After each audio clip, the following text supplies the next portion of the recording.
Nyimak isi pidato Mr. Prabowo di hadapan anggota MPR, DPR maupun tamu undangan ya, yang lain itu banyak mendapat ulasan yang luas di kalangan masyarakat. Nah, saya hanya menggarisbawahi dua saja yang eh, terlintas dalam pikiran saya untuk kita obrolkan. Yang pertama mengenai apa namanya orang kuat di belakang eh, tambang ilegal, kemudian perkebunan sawit. Yang kedua adalah tentang komisaris, relasinya dengan kondisi BUMN. Pidato yang begitu menggelegar ini tentu mendapat aplaus dari hadirin yang ada di gedung parlemen ya. Nah, saya sempat mengidentikan Prabowo dengan dalam dunia pewayangan itu Prabu Kresna yang ahli diplomatik. Kemudian ketika saya berdialog dengan anak saya itu dia tidak setuju dengan analogi saya. Menurut anak saya yang juga mengamati wayang, bahkan saya banyak belajar dari anak saya tentang dunia pewayangan, itu dia mengibaratkan kalau Prabowo sedang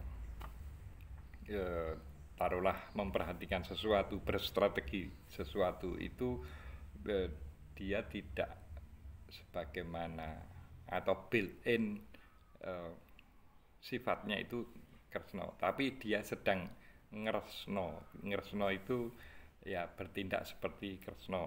Kemudian pada saat yang lain ketika dia menghadapi sesuatu dengan karakter yang berbeda, yaitu misalnya seperti Werkudara, dia sedang seperti Werkudara, atau susah di bahasa Indonesia kan Merkudara itu ya bertindak seperti Werkudara, tetapi sifatnya sendiri tidak built-in seperti Werkudara, atau dalam kondisi tertentu dia akan Muntadewa itu ya bertindak seperti Puntadewa, tapi dia sendiri bukan orang yang sifatnya built-in seperti Puntadewa. Nah ini apapun itu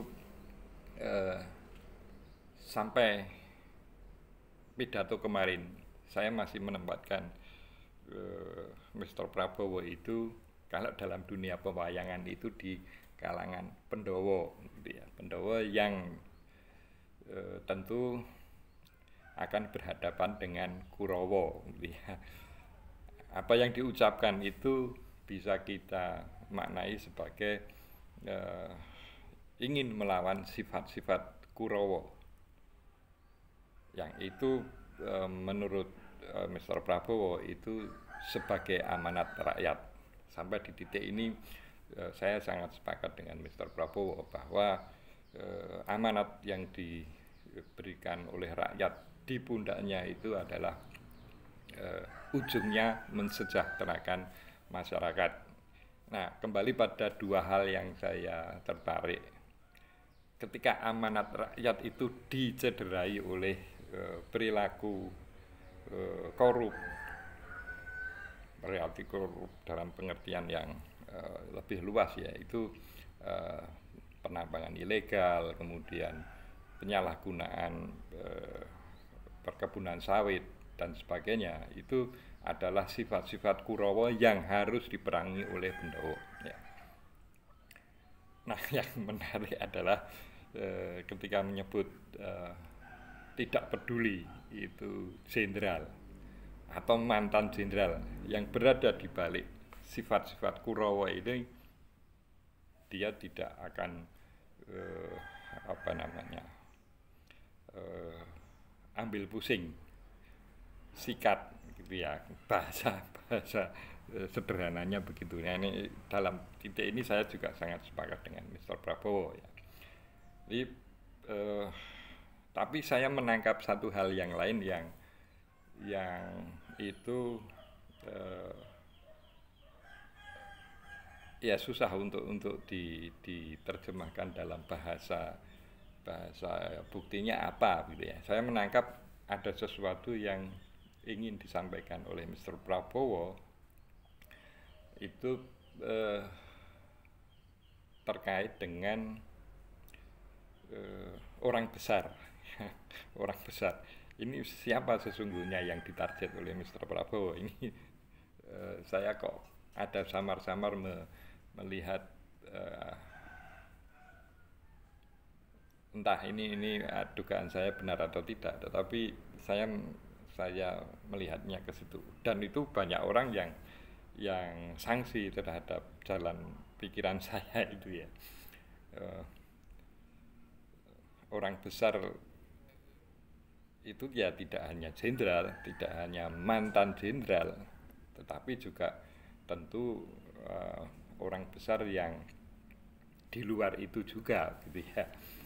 Nah, siapa ya nanti kita buktikan apakah Mr. Prabowo hanya, kalau dugaan saya salah ya Mr. Prabowo hanya omong-omong saja gitu ya, tapi saya berharap dugaan saya benar dan Mr. Prabowo tidak salah saya posisikan sebagai kesatria yang menjadi bagian dari Pandawa gitu ya. Itu yang pertama. Yang kedua, ini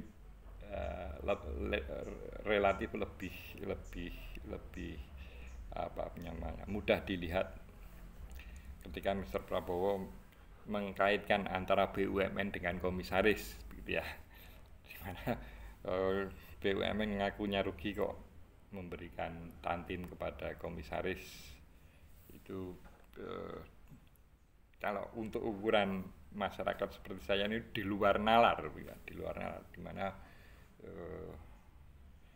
pendapatan average per bulan kalau digabungkan antara namanya honor, tantim, kemudian tunjangan dan lain-lain itu mencapai 1 miliar lebih. Ini tentu sebagai rakyat itu berhak untuk marah gitu ya, berhak untuk marah. Nah, ketika itu disentil Mr. Prabowo, maka ucapan itu kemudian saya teringat dengan apa yang sering saya ungkapkan, yaitu inline antara apa yang dipikirkan Mr. Prabowo, apa yang dituliskan, kemudian apa yang diucapkan hingga momen kemarin di depan DPR itu ya tinggal nunggu realisasinya, tinggal nunggu action, eksekusi dari ucapan itu. Bahwa itu sudah dipangkas nanti dan sebagainya, itu ya masih dalam kerangka inline tadi ya. Nah, kemudian kalau kita lebih ke kasus real, misalnya Sylvester Matutina, kita belak-belakan saja. Ya Sylvester Matutina itu kita tahu sebagai komisaris di sebuah BUMN. Nah, tentunya komisaris itu ditunjuk oleh siapa? Apakah oleh presiden atau apakah oleh menteri begitu ya. Padahal di luar hal-hal yang tidak masuk akal dari sisi penghasilan tadi, itu Sylvester Matutina itu sudah jelas sebagai terpidana seharusnya ya, tapi masih berkeliaran di luar Hotel Prodio. Ini tentu publik itu akan menangkap kok seperti ini. Apakah kejaksaan itu tidak mendengar apa yang diucapkan oleh Mr. Prabowo? Apakah kejaksaan itu adalah sebagai yang disebut Mr. Prabowo orang besar yang harus disikat? apakah Erick Thohir yang dalam hal ini Menteri BUMN itu juga sebagai orang besar yang harus bertanggung jawab terhadap eksistensi Sylvester sebagai komisaris, ini juga harus disikat, kan konsekuensinya kan ke sana. Nah ini tentu ada sebagian masyarakat, kalau kemarin sempat kita bahas, yang sabar menunggu proses itu, ada yang agak sabar menunggu proses itu, ada yang tidak sabar, dan ada yang sangat tidak sabar. Ini realitas di masyarakat semacam itu. Semua berada pada